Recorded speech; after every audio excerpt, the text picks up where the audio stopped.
The Mayan people, they have a beautiful story and mythology of the Tree of Life, and they talk about the three different worlds. So when we talk about visioning, we can look at those three different worlds, and we can also look at the Jewish Kabbalah, the Tree of Life, and I love they have a birthday for trees, and all the children. Have you seen that? Has anyone heard of the Jewish tradition? Yeah, have you seen that? The tree birthday? Oh my gosh, it's just wonderful. I was teaching some courses at a Jewish children's school last year, and they had all of their birthday cards for the trees all hung up along the hallways, and I was like, oh, I'm home. Thank you, Great Spirit, I'm home. Thank you for you. And so, what we have this beautiful Tree of Life, and it was wonderful today. I was going in for a meeting early this morning downtown, and the woman who was at the front desk, she was wearing a necklace that she got, I believe she said, in this canyon, I think Chocolate Canyon, but it was this beautiful necklace. It was beaded, and she said, "Oh, it's the Tree of Life." And I'm like, "Oh, that's interesting. I'm teaching on the Tree of Life tonight." And I said, "Tell me about it." And she handed it to me, and it was a Navajo-made piece, and of course, the corn is the Tree of Life for the Navajo, and we're made of corn, we're made of maize. I don't know if I was talking about that earlier. In many traditions, we're made of corn. And so that's their Tree of Life. And I noticed in between all of the little branches of the corn were these little birds. And these little beautiful different colored birds, they were just mesmerizing. And of course that is the symbol cross-culturally for spirit. So if we see birds, that is, we know that, oh, this is spirit. Spirit has come into form. Okay, and that's our work, is how do we bring spirit? How do we bring life, vitality? How do we bring our vision? How do we bring healing to ourselves so that we can extend it to others? Because really, we want to serve. And that's the great opportunity. That's the great honor. It's an honor to be here. It is an honor to serve. And it's the best. And if we can find a way to serve, we'll be happy. If we can find a way to serve what has heart and meaning and value for us, we'll be happy. And so we have the Tree of Life, and the Tree of Life happens in every tradition and every culture. And what's beautiful is in the Chinese tradition, they have a peach tree. And the peach tree, this is a very special peach tree, and this peach tree will grow a peach that you can harvest once every several thousand years, few thousand years, 1,000 to 3,000 years or so. And whoever eats that peach receives immortality and long life. Okay. Also, there are beliefs that the Tree of Life also is in the Christian traditions that it is watched over by God. That God watches over this tree. And all we need to do is connect with the tree. So the trees are already in us. So I take a breath, I'm with the trees. Okay, they're giving constantly, so generous in giving us oxygen.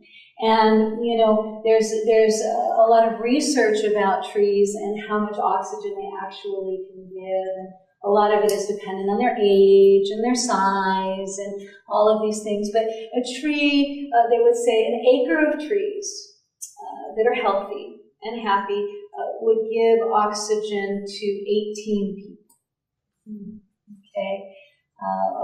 They also say one tree that is very healthy will give oxygen to 2 people for a lifetime. And so there's a lot of different ways of looking at it or perspective. But what is true and what is so is that we breathe what they give. We live because they live. Okay? And so when I talk about suicide, it's really like, let's think about this for just a minute. I mean, really, we don't even really have to think about it very much, right? Okay? And so it's this hunger for more. And I think that hunger for more buildings, excuse me, very thirsty, for more. When really, studies have really shown us that, once we get above our basic needs, we're good. You know, people don't get happier when they're making another 50 grand a year. They just don't. You know, it just doesn't, you know, work out that way. But what does bring us happiness is what we're called to do. What does bring us happiness is what we're called to do. So what am I called to do? Right? So for some of us, we're writers. And the courage that it takes to write something and then let someone read it, my God. Gee, I mean, it's fine, we can write it. You know, but then letting someone, and then there's an editor, oh my God, there's an editor, oh my God, and they want a period there, I don't know. Oh my God, really? Oh my God, okay. You know, let it fucking go. Let it go, let go of the period, it doesn't matter. You know? I won a prize in poetry, the Yates Prize in Poetry, they wrote me and they said, is there a period at the end? And I was like, fuck, I don't know. It doesn't really matter. Does it matter? And I read it and I was like, no, I don't think there's a period at the end. So who cares, right? You know, hyphens work just as well if people know how to breathe. They can figure it out, right? So, you know, but what is your calling? You know, some people feel really called to work in hospice work. Some people feel deeply called to do healthcare, work in healthcare. Some of us are called to do mentoring. Others are called to do counseling. Some of us are called to cook. Some of us are called to garden. Some of us are called to cultivate a future life for their children that will help them to manifest good food and a sustainable life. So what is it that we value? You know, what is it that we value? Or what is it that if we see an injustice being done in that area, it really, we are not okay. We're just not okay. We see injustice in there. So that's really a call to fortitude. That's a call for us to stand, like the standing people do, like the trees do. Okay? So number one, we have to stop cutting ourselves and others down. We have to stop cutting ourselves and others down. Everyone is really doing the very best. We're all doing the best we can do. And sometimes we suck at what we're doing. And you know what? That's fucking okay. That's all right. Sometimes we just suck at what we're doing because we're learning something new, for one thing. And you know, we were taught that, hey, it's great to learn something new, and here, let me help you, and let's laugh our asses off while we screw this up. Because we're going to, because it's the first time we're doing it, and oh my God, this will be great, right? It'll be great, we'll have a great time. This is not the norm, right? But we have the opportunity to learn, and so it's, you know, what did this person do right? And with a child or with ourselves, it's like, you know, sometimes we could actually just give someone a script.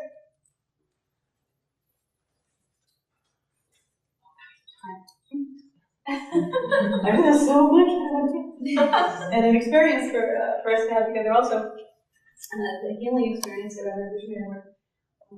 And so one of the things that we need is we need to be able to encourage ourselves and others. We're not going to get a swelled head, trust me. You know, we've given ourselves enough shit up to now for the rest of our lives, okay? So what we really need is we need to give ourselves just a little hand up, a little bit of encouragement, a little like, yeah, that is a good idea. Instead of, well, what are you thinking? Do you really want to do that? Oh my God, when are you going to have time for that? You know? Well, whenever you make it, you know? And I love Julia Cameron in her book. One of her students asked, you know, oh my God, I'm going to, in the artist's way, one of her students says, God, when am I going to have, you know, I'd really like to play the piano. And she's like, well, take some lessons. And the student says, well, you know, I'm 52 and I don't really know if I want to do that. And you know, how old will I be, you know, if I take piano lessons by the time? And she says, oh, the same age that you'll be if you decide not to take piano lessons. You know, and so it's just, and so of course this person unfolded into, and sometimes something here that we want to create is really leading us here. It's just a step in the right direction, so we're called in the right direction. So what we need is we need to have some kind of a guidance system, right? We need to have some kind of guidance system. We have several different guidance systems available to us. We have our body, you know, and our body always knows, it's like, well, that just does not feel right.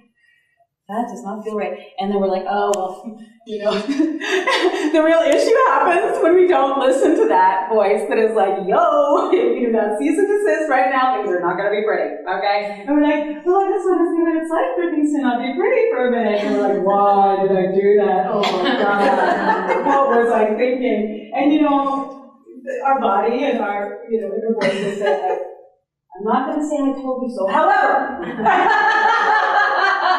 I did have a clue about this, and I gave you a clue, you know. And so, what is required in order for us to get back to thinking that is connected to life? Okay, suicidal thoughts are it is thinking that is connected to death. It is thinking that is connected to looking for a way out. Okay, it is thinking that wants to destroy life, cut life down. Okay? And it's usually related to a lot of pain that we need help with. And sometimes we need help with our pain. I know when I'm in pain, I need a lot of help. And I know that I have a lot of phone numbers of people that I call when I need a lot of help, when I'm having a lot of pain. Because you know what? Life has losses. And losses cause us to grieve. And grief is about letting go. It's the body's way of letting go. But if we won't allow that, if we repress that, if we get the buzz of busy, as they say, the buzz of busy, and we want to say hi on that buzz of busy, instead of being like, you know, I'm going to take a breather, and I'm going to, you know, go and think about this for about 10 minutes, and I'll get back to you. Dun, dun, dun, dun, dun, dun. It takes very few words to speak the truth. Right? It's very few words to speak the truth. And so, you know, we can pause, and we have so much to learn about how to be from the trees. Now, when the tree of life, because we all have one, right? Oh, the Nordics have this amazing tree in the Nordic tradition. It's just gorgeous. Oh my gosh. And of course, the beautiful, the indigenous trees of life. There's three worlds, right?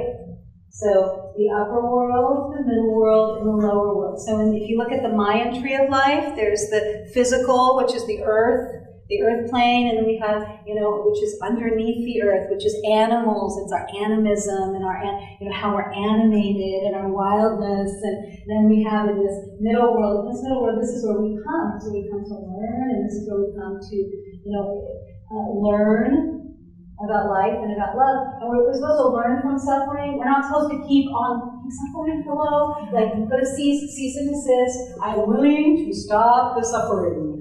To stop the suffering now, okay? So it's there to teach us how to do something different, right? Okay? And so there's this middle world reality, and then there's the upper world where the branches of the tree are. So the middle world is the trunk, and then the lower world is all of those wonderful roots. And so we put our prayers in the branches of the tree. And the tree wants to take what we're giving. So the tree of life wants to take what we give. And then we want to receive what the tree of life is giving to us. And so in those moments where I am absolutely not okay with myself, I can go to the giver of life. I can go to a tree. Now all of us have a special tree, right? That we had seen or experienced. In my place in Idaho, 8 miles from my place in Idaho, there's a 3,000-year-old grove of cedars. 3,000 years old. They know everything. I mean, anything I want to know, they know everything. And trees talk. Right? How many of us have heard a tree talk to us?